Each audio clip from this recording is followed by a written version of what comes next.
그날도 아침 설거지와 청소를 끝내고 좀 쉴 겸 음악을 틀어놓은 채 커피 한 잔 마시려고 식탁에 앉았는데 앉자마자 시아버님에게 전화가 걸려왔어요.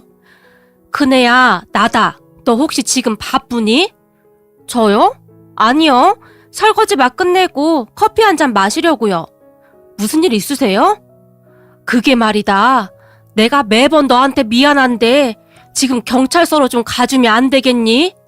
내가 지금 조금 멀리 나와 있어서 가려면 시간이 조금 걸릴 것 같구나. 민수는 아무리 전화를 해도 받지도 않고 정말 미안하구나. 시아버님이 정말 미안한 듯이 말씀하셨어요. 경찰서요? 경찰서는 왜요? 설마 어머님이랑 동서 또 사고 쳤어요? 순간 그 말이 제 입에서 툭 튀어나와 버렸고, 그런 것 같구나. 진짜 하루 이틀도 아니고 작은 애 들어오고 나서 집안이 조용할 날이었구나. 라고 말씀하시던 시아버님의 목소리에는 노여움이 가득해 보였어요. 어디 경찰서예요? 우선 제가 빨리 가볼게요. 근데 별일 아닐 거예요. 그러니까 혹시라도 운전 급하게 하시지 마시고 조심해서 오세요. 제가 시아버님께 신신당부까지 했고 그제서야 안심이 되셨던지, 그래 고맙구나. 큰애 너한테 항상 미안하고 할 말이 없구나. 시아버님이 긴 한숨을 내쉬었어요. 전화를 끊고 급히 차키만 챙긴 채 시아버님이 알려준 경찰서로 운전해서 갔는데요. 그곳에 시어머님과 동서가 나란히 앉아 있었고 그 옆에 한 아주머니가 앉아 있었는데 세 사람의 모습이 말이 아니었어요. 아니죠. 두 사람이 말이 아닌 거죠. 그러니까 우리 동서랑 옆에 앉아있던 아주머니랑 둘이 말이죠. 그 모습을 보며 동서! 어머님 괜찮아요? 제가 놀라서 물었어요. 그런데 그 순간 큰애야! 라는 시어머님의 눈물 젖은 목소리가 들려왔고 곧이어 형님! 이라고 부르며 동서가 저한테 뛰어오더니 제 허리를 꼭 껴안았어요. 그런 동서의 얼굴을 두 손으로 살짝 움켜잡으며 동서! 얼굴이 이게 뭐야? 누가 이랬어? 저도 모르게 큰 소리가 터져나왔어요. 아니, 저기 저 아줌마가 어머님한테 막 삿대질하고 욕도 하고 그러잖아요. 그래서 하지 말라고 했는데 계속 미친 여편네가 어쩌네 저쩌네 그러잖아요. 그래서 저도 막 똑같이 했더니 저 아줌마가 먼저 달려들어서 제 머리채를 잡았어요.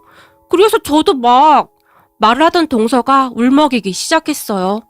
뭐? 어머님한테? 저기요, 우리 어머님한테 왜 그러신 거예요? 저도 모르게 앉아있던 그 아줌마에게 달려가서 따져 물었는데요. 운전을 못하면 집구석에나 있지. 왜 운전을 해서 이 사단을 만드냔 말이야. 내가 얼마나 바쁜 사람인 줄 알아? 이보세요. 그걸 왜 아주머니가 판단하시는 거예요? 운전을 늦게 배우면 그럴 수도 있는 거죠. 그런다고 처음 본 사람한테 욕을 해요? 사실 저는 평소에 굉장히 조용한 편인데 불의를 보면 절대 참지 못하는 그런 성격이거든요. 암튼 제가 그 아줌마를 노려보며 말했는데 그런 저를 보던 경찰관이 저기 조용히 좀 해주세요 라며 저를 말렸어요. 그 소리에 우선 제가 크게 숨을 들이마신 뒤 시어머님을 보며 어머님 누가 먼저 달려들었어요? 라고 물었어요. 저기 저 여편네가 갑자기 작은 애한테 달려들었다니까. 시어머님이 분하다는 표정으로 그 아주머니를 노려보기까지 했어요. 그런 시어머님의 말에 그 아주머니가 증거 있어? 내가 그랬다는 증거 있냐고! 라며 비아냥대기 시작했어요. 그 순간 제가 증거 있어요. 블랙박스 있으니까 그거 확인해보시면 되겠네요. 라고 말을 하던 순간 그 아주머니의 표정이 잠시 일그러졌는데요. 뭐야? 블랙박스가 있다고? 당연하죠. 요즘엔 차에 블랙박스 다 있는 거 모르세요? 그거 확인해보겠습니다. 라고 제가 경찰관에게 말을 했어요. 그런데 그 순간 그 아주머니가 저기 그게 말이죠. 우리 서로 쌍방인데 그냥 합의하죠. 라며 갑자기 꼬리를 내리기 시작했어요. 왜요? 한번 할 때까지 해보시죠. 라고 제가 단호한 표정으로 말했지만 에이 좋은 게 좋은 거라고 우리 좋게 좋게 합의합시다. 라며 아주머니가 제 손까지 덥석 잡았고 제가 그 손을 뿌리치며 우리 동서 얼굴 이거 어떻게 하실 거예요? 우리 동서가 얼마나 귀하게 자랐는 줄 아세요? 사돈 어르신들이 아시면 뭐라고 하시겠냐고요? 라며 제가 말했어요. 미안해요. 내가 욱하는 성격이 있어서 그러니까 그냥 좋게 좋게 해결합시다. 아주머니가 계속해서 저를 설득했어요. 하지만 어차피 쌍방이었기에 빨리 합의를 하는 게 나았고 우리는 급히 합의를 한 채 그곳을 나왔어요. 사실 시아버님이 엄청 화가 나 있었기에 빨리 수습할 필요가 있었거든요. 경찰서를 나오면서 제가 시아버님에게 전화를 했고 아버님, 와서 보니까 별일 아니에요. 그 아줌마가 좀 이상한 사람이더라고요. 다짜고짜 달려들어서 동서 뺨도 내리치고 머리채도 자꾸 흔들어댄 모양인데 지금 동서 얼굴이 말이 아니에요. 라고 제가 약간 과장해서 말을 했어요. 뭐야? 그게 정말이냐? 근데 그걸 가만히 뒀어? 순간 시아버님이 흥분한 채 소리쳤어요.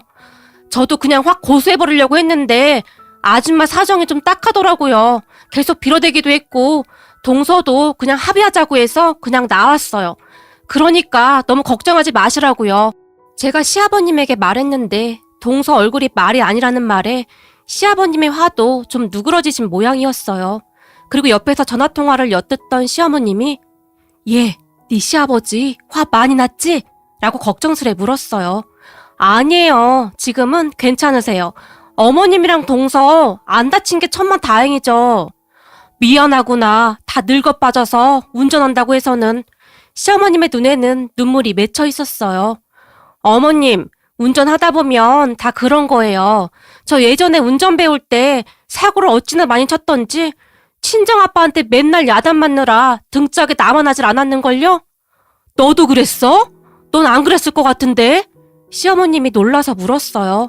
안 그러긴요. 운전 배우다 보면 다 그래요. 라며 제가 활짝 웃었고 옆에서 듣고 있던 동서가 형님, 그러면 저 아버님한테 안 혼나는 거예요? 라고 해맑게 웃고 있었는데 제가 그런 동서의 팔을 세게 꼬집어 버렸어요. 형님, 아파요. 라며 동서가 호들갑을 떨어댔는데요. 그런 우리 동서는 정말 착한 사람입니다. 그냥 망아지처럼 천방지축이에요.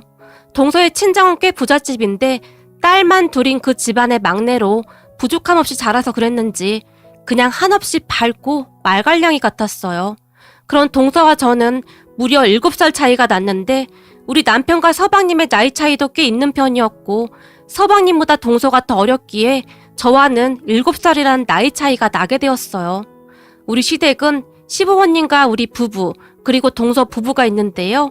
전 학교 선생님으로 근무를 하다가 최근에 몸이 좋지 않아서 휴직계를 내고 쉬고 있는 중이었어요. 그랬던 저는 성격이 상당히 무뚝뚝한 편입니다. 한마디로 애교라고는 눈꼽만치도 없는 많이 차가운 성격이라는 소리를 많이 듣곤 했는데요. 그러니까 아들밖에 없던 시댁에 아들이 하나 더 생겼다고 보시면 될 것 같아요. 처음 시댁에 인사를 드리러 가던 날 저를 보던 시어머님의 슬픈 표정이 잊혀지지가 않네요. 시어머님은 딸을 낳고 싶으셨다는데 안타깝게도 아들만 둘을 낳게 되었고 우리 남편이 결혼한다고 했을 때 저에게 기대를 참 많이 하셨다는데요. 저를 처음 보던 날 시어머님이 아주 든든하구나. 우리 집에 아들이 하나 더 생겼구나. 라는 말을 하실 정도였는데 그런 시어머님의 눈이 어찌나 슬퍼 보이던지요. 그렇게 시간이 흘러 서방님이 결혼하겠다며 지금의 동서를 데리고 왔는데 항상 정적만 흐르던 시댁에 처음으로 웃음소리가 들리기 시작했어요. 우리 동서는 뭐가 그리도 즐거운지 항상 까르르 까르르 소리내어 웃곤 했는데요. 저는 그런 동서가 참 신기할 뿐이었어요. 동서는 매사 모든 것이 다 즐거운 그런 사람이었어요. 그동안 삶을 살아오면서 저는 매사 무엇인가에 쫓기듯이 경쟁하면서 그렇게 살아왔는데 동서는 그냥 하루하루가 즐거운 그런 사람이었어요. 문득 동서가 처음 시댁에 인사 오던 날이 생각나네요. 시댁 가족들 모두 워낙 무뚝뚝했기에 다들 아무 말도 없이 앉아서 과일에다 차를 마시고 있었는데요. 가족들을 보며 동서가 근데요, 제가 마음에 안 드세요? 라며 뜬금없이 물었어요.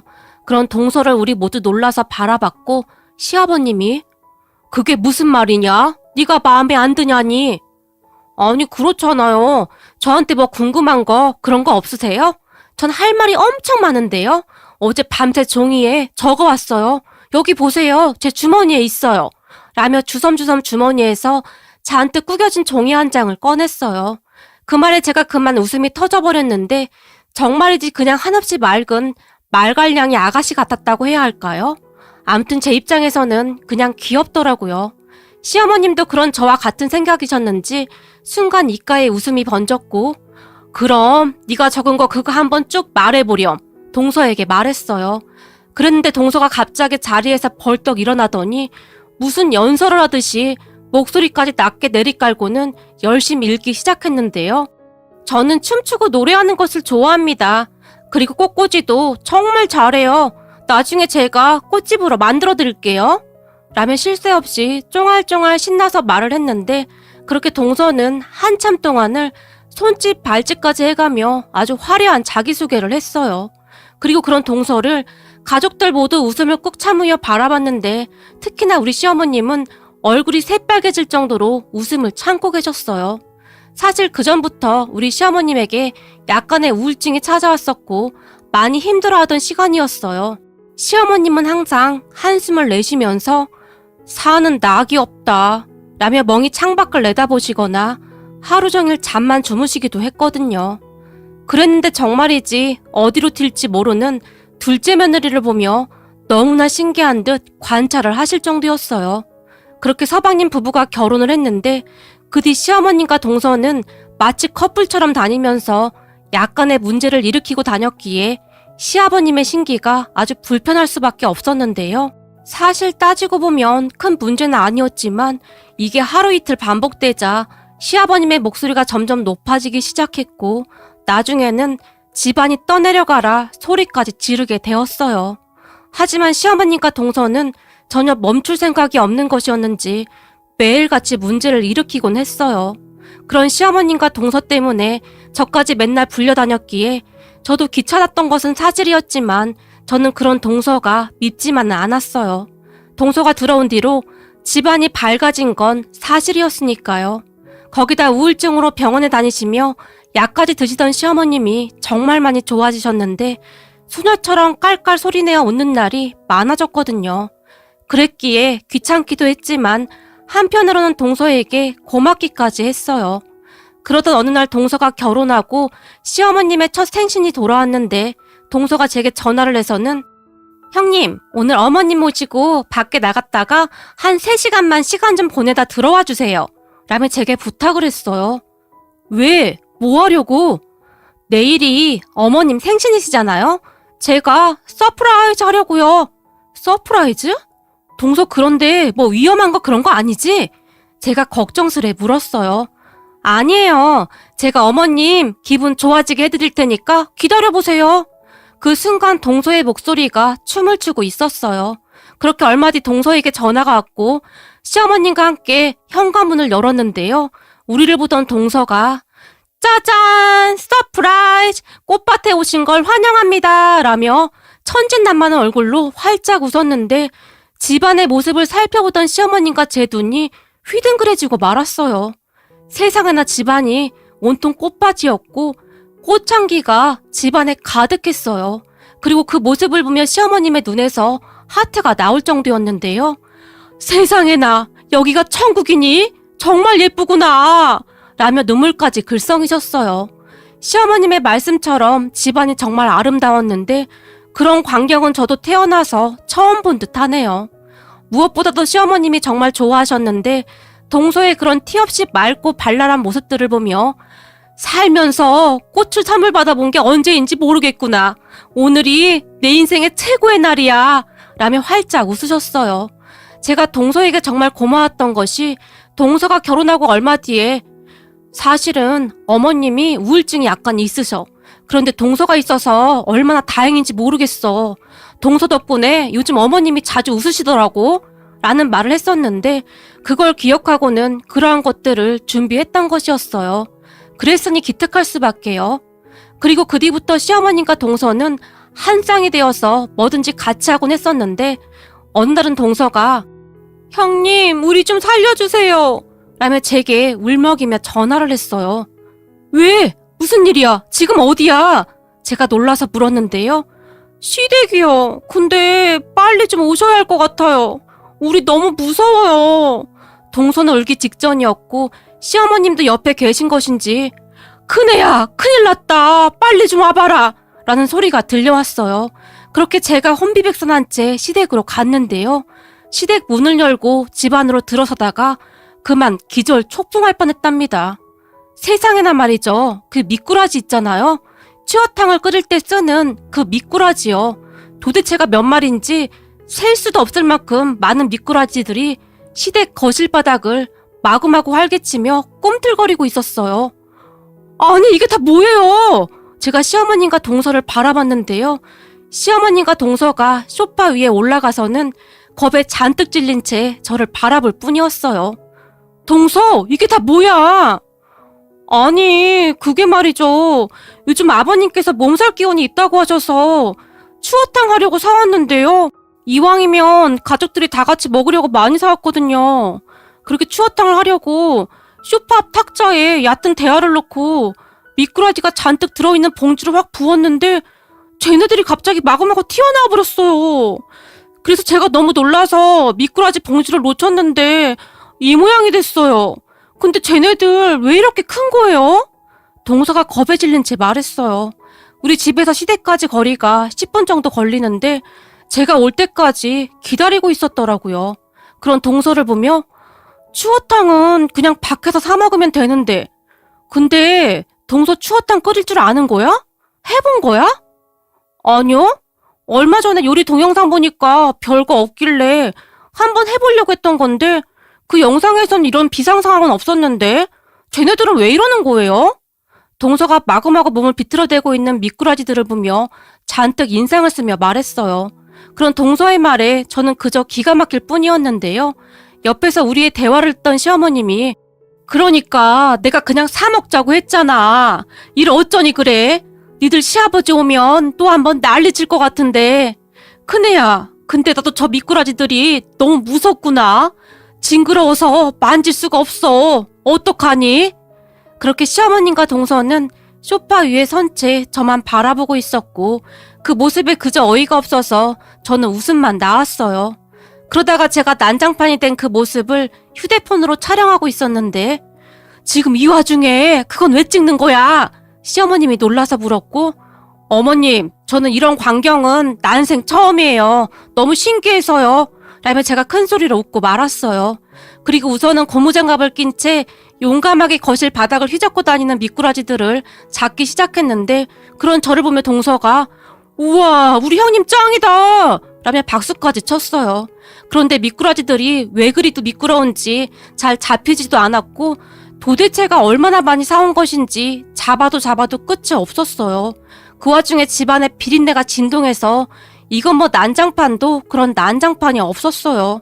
그렇게 제가 미꾸라지들을 큰 비닐봉투에 담아서는 이거 누구 가져다 주던지 해. 난 추어탕 못 끓이니까 라며 동서에게 말을 했고 동서가 미꾸라지 같은 비닐봉투를 살며시 들더니 친정 엄마한테 갖다 드릴게요 라며 급히 나갔어요. 동서 친정이 시댁에서 차 타고 30분이면 가는 거리였기에 동서가 그걸 가지고 급히 친정으로 갔는데요. 그런데 미꾸라지를 가지고 친정으로 간 동서 말에 의하면 사돈 어르신도 깜짝 놀란 채 기겁을 하셨다는데요. 그걸 그냥 던져두다시피 하고 도망 나왔다고 하네요. 도대체 사돈 어르신은 무슨 잘못이란 말입니까?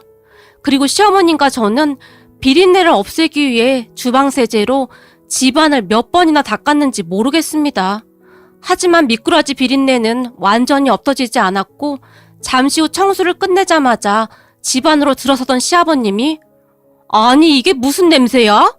그리고 큰애 너는 지금 이 시간에 여기에 왜 있는 거니? 라며 시어머님과 저를 바라봤어요. 저기 그게 어머님이랑 할 일이 좀 있어서요. 그리고 지금까지 있었던 거 그냥 밥이나 먹고 가려고요. 라며 제가 시아버님의 눈을 피하며 조심스레 말을 했는데 그런 제 모습에서 뭔가 이상한 낌새를 눈치채셨던 것인지 둘이 나한테 뭐 숨기는 거 있는 거 아니야? 시아버님이 다시 물었어요. 아니에요. 진짜 아니에요. 아버님 식사하셔야죠. 라며 제가 얼른 말을 돌렸어요. 우선 그렇게 조용히 넘어가는 듯 했는데 시어머님과 제가 밥상을 차리던 사이 소파에 앉아서 TV를 보시던 시아버님이 아니 이게 뭐야? 라며 혼비백산한 채 찻잔까지 떨어뜨리셨어요. 그 모습에 깜짝 놀라 제가 바닥을 내려다봤는데 세상에나 소파 밑에 미꾸라지 몇 마리가 아직 남아있었던 모양입니다. 소파 밑에 물이 조금 남아있었던지 꿈틀꿈틀 소파 밑에서 기어나온 모양인데 그 모습을 보며 시아버님이 기겁할 수밖에요. 결국 그날의 사건이 다 밝혀지게 되었고 내가 살다 별일을 다 본다. 작은 애야 그렇다 치더라도 당신까지 왜 그러냐고. 시아버님이 시어머님을 보며 나무랐지만 소파 밑에서 기어나온 미꾸라지를 보며 기겁하시던 시아버님의 모습이 계속 떠오르는 건지 시어머님이 억지로 웃음을 참고 계셨어요. 제가 그런 시어머님의 손을 꽉 잡으며 어머님 제발요 라고 말을 했는데요. 그런 제 말에 시어머님이 그만 웃음을 터뜨려 버리셨어요. 그 바람에 시아버님이 더 화를 내셨고 제가 시어머님을 방으로 억지로 들어가게 하고는 아버님, 요즘 어머님 병원도 안 다니시고 우울증 약도 안 드시잖아요. 얼마나 다행이에요. 사실 동서가 계속 말썽을 일으키긴 하지만 그 덕분에 어머님이 진짜 많이 좋아지셨잖아요. 사실 전 지금이 더 좋은 것 같아요. 전에는 집안 분위기가 많이 무거웠는데 요즘은 동서 덕분에 웃음이 끊이질 않잖아요. 그러니까 아버님도 그냥 그러려니 하세요. 동서 아까 미꾸라지 때문에 잔뜩 겁먹어서 지금도 제정신이 아닐 거예요. 아버님이 아까 그 모습을 보셨어야 해요. 진짜 얼마나 웃기든지 말도 마세요. 라며 저도 참았던 웃음을 터뜨려버렸어요. 그리고는 시아버님에게 휴대폰으로 찍은 동영상을 보여드렸는데 시어머님과 동서가 소파 위에 올라가 잔뜩 겁에 질려 서 있는 모습을 보며 시아버님의 얼굴이 갑자기 시뻘개지셨는데요. 제가 보기에는 웃음이 나오려는 것을 꾹 참고 계신 것 같았어요. 아버님, 동서 표정 좀 보세요. 그리고 이럴 때는 그냥 웃으셔도 돼요. 라는 제 말이 끝나자마자 시아버님이 갑자기 큰 소리로 웃음을 터뜨려 버리셨어요. 그렇게 시아버님과 저는 영상을 보며 진짜 한참 동안을 큰 소리로 웃었고 한참을 웃고 난 시아버님이 큰애야 그거 다시 한번 돌려봐라 라는 말을 하기에 이르렀고 둘이서 영상을 몇 번이나 다시 봤는지 모르겠습니다. 거기다 나중에는 시어머니까지 나오셔서는 작은 애 얼굴 좀 봐라 라며 아주 박장대소까지 하면서 웃으셨어요. 그 뒤 그 동영상은 우리 집안 가부로 남게 되었는데 가족 모임을 할 때마다 그 동영상을 틀어놓고는 한참을 웃곤 한답니다. 참 신기했던 것이 말이죠. 아무리 봐도 터져나오는 웃음을 참을 수가 없었는데요. 동서만이 그 영상 좀 그만 보면 안 돼요? 라고 볼멘 소리를 할 뿐이었어요. 그리고 그 뒤에도 동서는 엉뚱한 행동을 참 많이 했고 우리 가족은 그런 동서를 보며 웃음을 참지 못하고 있답니다. 이제는 시아버님도 그냥 포기하신 건지 박수까지 치면서 박장대소를 할 정도예요. 제가 이 글을 보낸 이유는 동서에게 고맙다는 말을 꼭 하고 싶어서입니다. 동서 덕분에 많이 웃어서 우리 가족들 모두 많이 행복해. 앞으로도